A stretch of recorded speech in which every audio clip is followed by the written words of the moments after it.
Hey, friends, in today's episode, we're chatting with Mark Holden, who's made bold moves and confident choices to build something incredible. We'll dive into his journey, the key lessons learned, and some surprising insights along the way. So, you're probably wondering who Mark Holden is. Well, Mark is a wealth management advisor with nearly 2 decades of experience in financial services. From his early days in the derivative trading to being a go to expert on the TD Ameritrade network, he's dedicated to making complex financial topics clear and accessible. But what truly sets Mark apart is his passion for helping others unlock their best selves, earning him the title of the Lemonade Maker. With an MBA, CFP, and CWS designations, he's also a volunteer with the Veteran and Youth Development Organizations. Mark leads with trust, discretion, and a simple goal to help people win at life. Based in Chicago with his wife and 2 daughters, he's here to inspire you to your potential. Mark, oh my gosh, I am so elated to have you here at Bold Moves Confident Choices. Thank you. Courtney, this is amazing. I was genuinely looking forward to this conversation. Me too. So, everyone, Mark and I just met like a week or two ago, and there was just this instant connection of what Mark brings to this world. There was just this weight lifted off my shoulders when we had this conversation. I left in a good mood, good spirits, and he's a financial advisor, which most of us put up a barrier against. But he makes a conversation easy, breezy, and just he brings the human side to anything financial in my perspective. So, Mark, I'm going to stop talking right here. And how about you just share a little bit more about Mark before we dive into some of these big questions? First of all, I love that you're talking right now. I mean, this is where it's all at, right? If we work in isolation, this is a perfect example immediately, right off the bat. If you look at a single number in the world of finance, it doesn't mean anything. That number is only important when you relate it to another number. Historically speaking, or in the future, everything is relationship, everything. Finance is a human construct, okay? Let's not forget that we created this idea.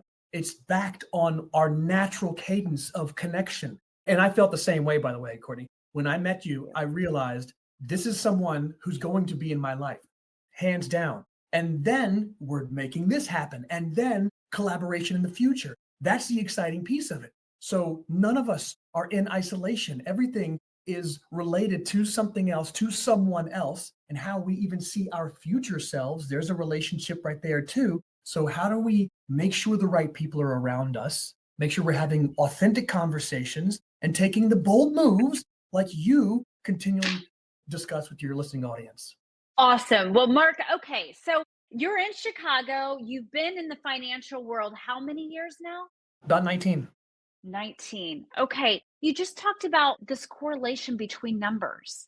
And can you elaborate a little bit more of that about this correlation? So let's say I say 20,000.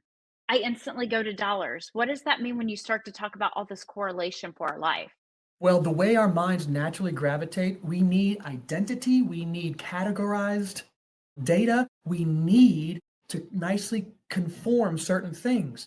And that's all well and good until you realize that your education, or at least your experiences, for better or for worse, force you into certain mental models. If you just say Right. 20,000, you immediately say, what's the unit of measurement behind that? Is it leagues under the sea? Is it dollars to buy a new car, a down payment on a property, or what have you? It could be anything. But we want to attach a unit so specifically to a dollar amount, and that's great. But then what relevance does that have to how we envision $20,000? I work with all manner of socioeconomic background individuals, and 20 grand could be a drop in the bucket. 20 grand could be a lotto for some people, right? So how we perceive that 20 grand is how we came to be. The environment, the family dynamics, the things that were discussed around us or oppressed upon us, that's going to give us reason to think, what does that $20,000 mean? Is it a shield? Are we building a moat? Is it a leverage point? Is it a way for us to make ourselves feel better because it never existed in the past? Or is it purely an extension? These are the things that we have to navigate when it comes to financial planning, wealth management. Otherwise, we're just making things up. You could say, look, I have a whole series of projections, and this is what you can expect to make and earn, and et cetera, et cetera. Build into your wealth picture. Does it mean anything to you? No? Well, then there's a different conversation to have entirely. I love these type of questions because it's almost like word association. Where Yes. does the mind go when it chunks an image or a memory of a concept?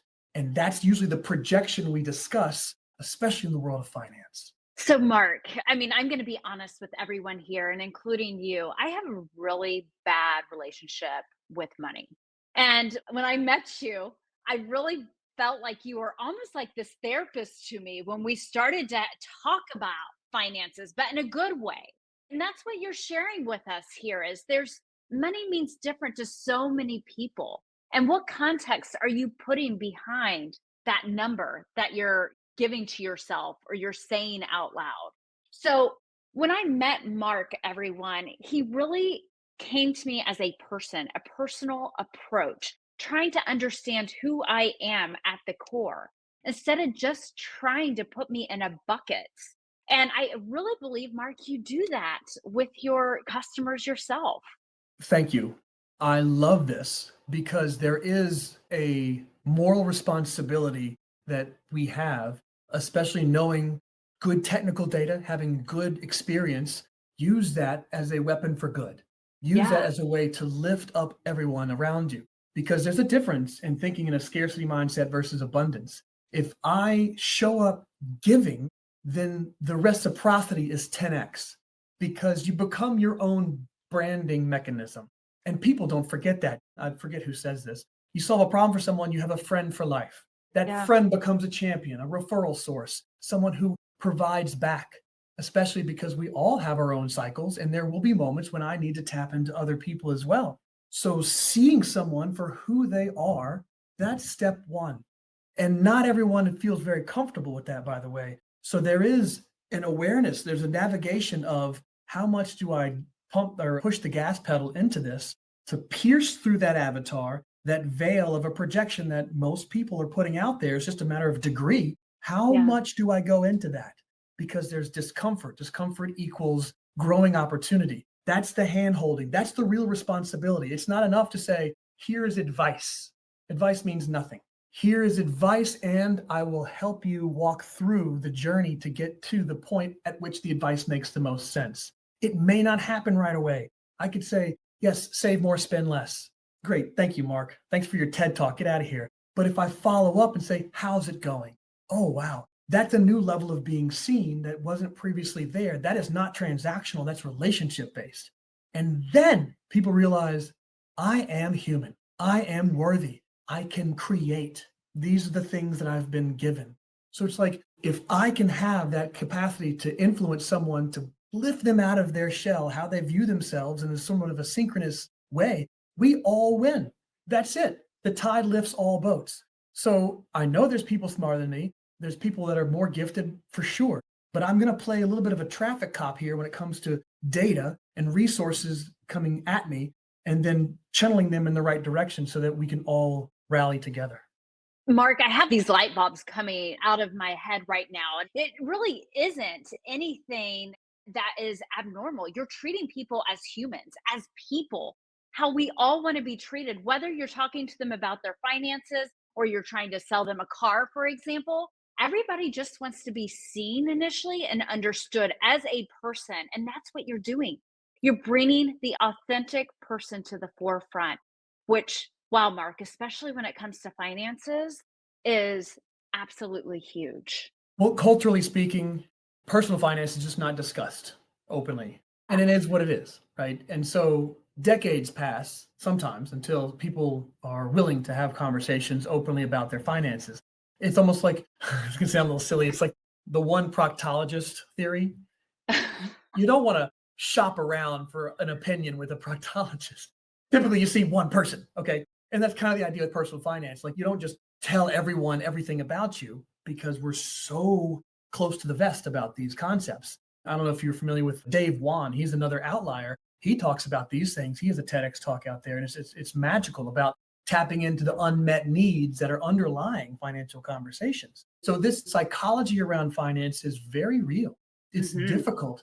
And much like therapeutic modalities on many other different categories and dimensions, you need to have a leadership mechanism of we can do this together. I'm not going to just say, here's information, because Chat GPT is out there and we can all use that.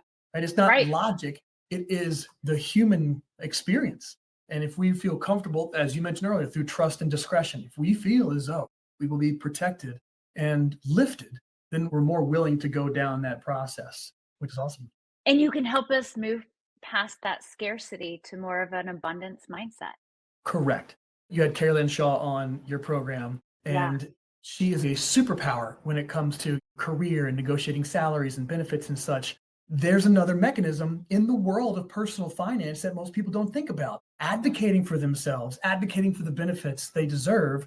To have someone like KL pull you down that line is everything. So I enjoy thinking along the same lines, helping people move through levels of discomfort, and then to look back and say, hey, here's the debrief. You won.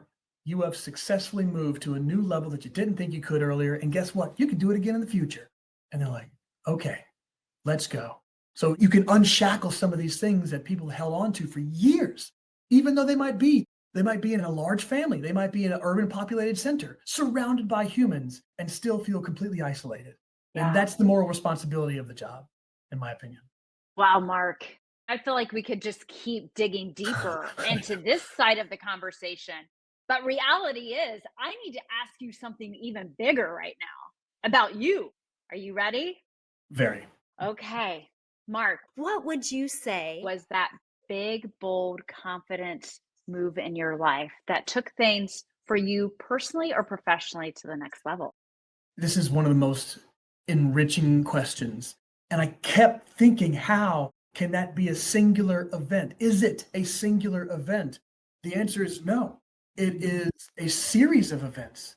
I really put a lot of brain power into this, Courtney, because one, I honor you and I honor your audience, but I realized the peer leadership I mentioned earlier was a function of me actually going out to Montana. By the way, I'm not a veteran, but I volunteered with this veterans organization called Heroes and Horses, very near and dear to my heart. And being in that environment, I saw the peer-led leadership taking place. It isn't go do a thing because you need it. It is, I am walking through these difficult, arduous moments with you. That's when I started to understand maybe I'm holding on to things that do not serve me.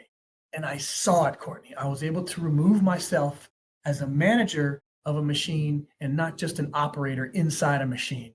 And then I could start to see things unnecessary that I was hanging on to. Next step is taking the action.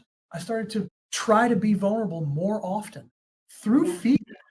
Because in my world, I kept thinking, if I show vulnerability, I'll be dismissed. If I show vulnerability, I won't close a prospective client.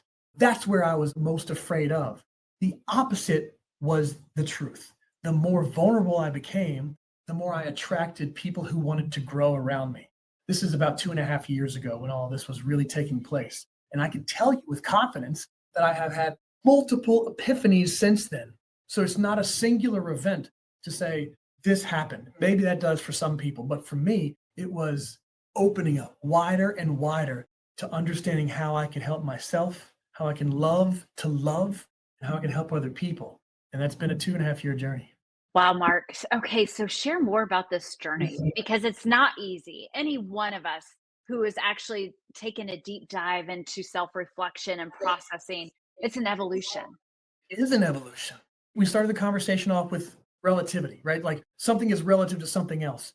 So too is our mental models. So too is how we see ourselves. And look, the mind loves to take shortcuts. It loves to crystallize ideas and information so that we can just simply draw on that in the future, ready-made idea sets. But that is like the synchronous activity of the mind. If you also kind of groove in bad ideas too, unknowing. And so when you crystallize bad ideas, that still is part of your identity. But we have to crystallize something. So then how do you get into someone else or yourself for that matter, look in the mirror and say, shake it up, buddy, shake it up. Maybe that's travel. Maybe that's engaging in professional conversations. Maybe that's having hard conversations with your spouse, partner, kids, what have you. But in order to change, it will require discomfort. You can operate humility on a daily basis. This is not a braggadocious thing. I do it because I don't like it, but I take cold showers only. And I've been doing that for the last 2 years because it sucks every time and it shakes me out of my synchronous activity. So there's a humbling mechanism involved. And then there's great science behind it too. But the point is, I do this because I know it helps me. I don't always want to do it, but it helps see through my own nonsense. That's like the synchronous activity. So we can shake it up. We can grow away from the things that were no longer serving us. But I recognize too, I keep coming back to the same ideas. It's like, no, Mark, don't worry about the fear. Courtney, even coming on to this conversation, I was afraid because my voice isn't 100% right now because I was recently sick. I was afraid that I wouldn't be the best version of myself for you and your audience. I was like, no, do it anyway, because she deserves it. Because Courtney is an awesome human being and she needs you right now. So quit being fussy about this and show up. I mean, it sounds ridiculous when I say it out loud, but this happens with everyone. Our minds are frail. And so we got to keep pushing through. Stay humble, open, curious. Everything is a learning opportunity. There'll be struggles every day. We can keep growing through this, especially with great conversations like you maintain. Well, Mark, okay, so first I want to backpedal and ask about this cold shower. So, how many minutes do you stand in a cold shower every day? 4.5. Oh my goodness. If I want to put a new spin on getting ready fast, I just need to incorporate cold showers, Mark. That's impressive. I do have short hair, so it obviously helps. But I love that you do that to keep challenging yourself. It's not because it's comfortable for you to jump in a cold shower every day. I know it can't be. You live in Chicago. If I keep my head on the water too long, it hurts. So I gotta like back up but yes, it exists. So then, as you've been going through this process over the past 2.5 years, how do you stay grounded each and every day? You take a cold shower, but what else do you do for your mind and to make sure that you continue this growth mindset and you don't let those fears start coming back in and trying to take you over personally? Tell people you're proud of them. Tell people you love them. Tell people you can't wait to find out what they do with the next level of their life. Tell. Get it out of your head and off your chest because we are social creatures. You can have people talking about they can take care of themselves and be a man of their own island kind of thing, but it's fumes on the gasoline. It's not the gasoline itself. So be expressive. Tell people out loud how much you are impressed by their actions because it's genuine, by the way. It's not just, I want to see you, Courtney, crush this podcast. It is, I'm so excited and I'm showing up with intention of being genuine. And guess what? Now I'm going to watch episodes in the future because I have created it. I've said it out loud. There is a boomerang effect here too. You have a great day. I have a great day. 1 + 1 = 3 in this situation. And this is an abundance mindset piece here too. And this is not just fluff. I promise you, I do this with the people I work with, my clients, my friends, and my kids. I have 2 daughters, 14 and 10. And sometimes I don't want to say it because they make me mad. They do things in spite of what I say at times. And I say, I'm proud of your independence. And just shut up and just stop talking and stop projecting opinion on them. I'm proud of your independence. And I walk away because I don't always want to say that. It's hard to compliment, especially when you're hanging on to your own ego and you want to win. As parents, we often want to win against our kids, and it's only because they're smaller. It's not fair, but that doesn't go away. So too, difficult colleagues, difficult clients, patients, whatever, compliment them. Energy adjusts. So I try to stay humble by doing that as often as I can. What great advice, Mark, right there. Something so simple in reality, but can be so hard for people and some of us.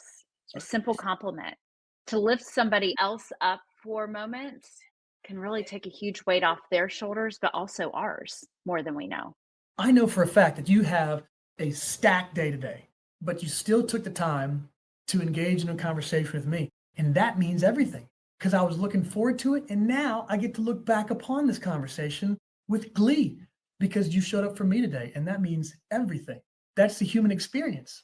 Mark, I have to tell you, I already feel lifted. And we haven't even been talking that long, but you've already helped me shift my mindset for the day. And for that, I am super grateful. Before we jump into a different direction, I do want to ask, once you started this self discovery for yourself 2.5 years ago, what did it do for your business, Mark? Like, what has it done for you?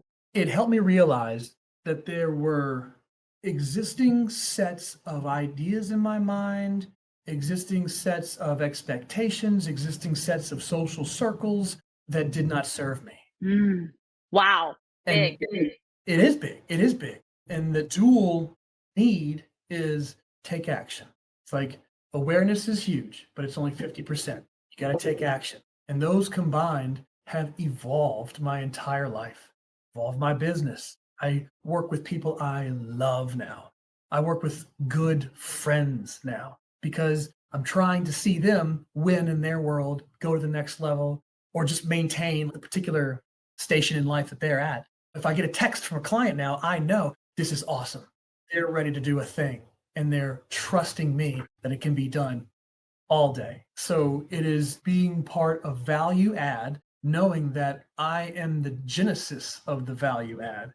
They see it, I feel it, and we all win. So awesome question. Yeah, it's awareness of problems and then taking action to let go and keep moving up. That's the greatest of all evolutions. So important what you mentioned, Mark, is not only self-awareness. To be self-aware is one thing, but if you don't take action, it means nothing, right? Like that is equally important to the self-awareness. Yeah. It's hard to take action. It is. But it also, once you take action, it can actually alleviate a lot of the stress on yourself. It will start to open up more doors when you I combine the two. 100%. It doesn't have to be necessarily just personal or just business. There is an overlap, a consistent Yes. overlap. There's a gentleman, Dr. Jeff Spencer. He's Olympian from the 74 Olympics, but he also has Mm. coached many Olympians to gold. And I met him at the first Outlier retreat, mind you, in Rhode Island. And I asked him, I was like, how do you blend work life balance? Like, I don't understand how this works. And he said, very Mhm. simply, do them both well. Yeah. They're not separate, they're your life. Your personal and Couldn't your agree business more. are all really the same thing. So Yeah. uniquely, I make to-do lists in the mornings of my life, not just the business side or not just the personal. It's like all the things I got to do, start to finish. It's easy. Okay. Simple approach. Again, another simple approach. So, Mark, you've had this great life experience and this unbelievable heart and energy that just exudes from you. So, anyone who's listening to this, you must reach out to Mark because I will tell you, he will be a light in your life. And, Mark, when you look back at your younger self, what would you say to the 18-year-old Mark today? First of all, I'd give him a big hug. And then I would tell him, listen to how your body reacts in times of stress. Those are the moments you learn the most. Powerful, Mark. And the thought of when you say this to yourself, I'm envisioning even doing it for myself. And the fact to just give ourselves a hug, that's incredible.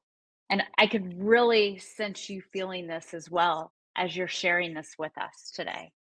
Yeah, 18-year-old Mark was a good kid. He just needed a little bit of love. Well, Mark, you have given us so many insights today. As we walk away from our conversation, what would you like to leave everyone with today? Well, listen, as Mr. Rogers said, find the helpers. There are tons of people out there willing to listen and grow with you. Do not be afraid. Take action. It is not enough to be aware. Awareness by itself is meaningless. Take action. Take action in posting. Take action in doing something beyond what you normally think you can do because action will orient. Action will pull people into your life that you didn't know existed. And then from there, you have new awareness and new opportunity for action. It is a self-fulfilling prophecy when we start to take those actions. So please do that in spades. Oh my gosh, Mark, you just brought that into a nice, beautiful bow for all of us today. And if anyone here wants to reach out to Mark Holden, where would they find you? You can find me on LinkedIn, Mark Holden, CFP, CWS. You can go to vestorcapital.com and find me, but I'll always respond whatever you guys need. Mark, you do not disappoint. And I am so grateful you came into my life. Everyone, he is part of the Outlier Project community. And this is where I got the opportunity to meet Mark.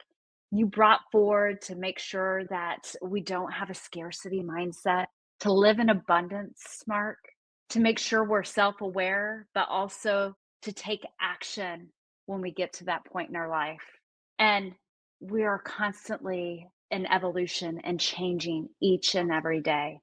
Mark, I can't thank you enough for being here and for everyone tuning in today.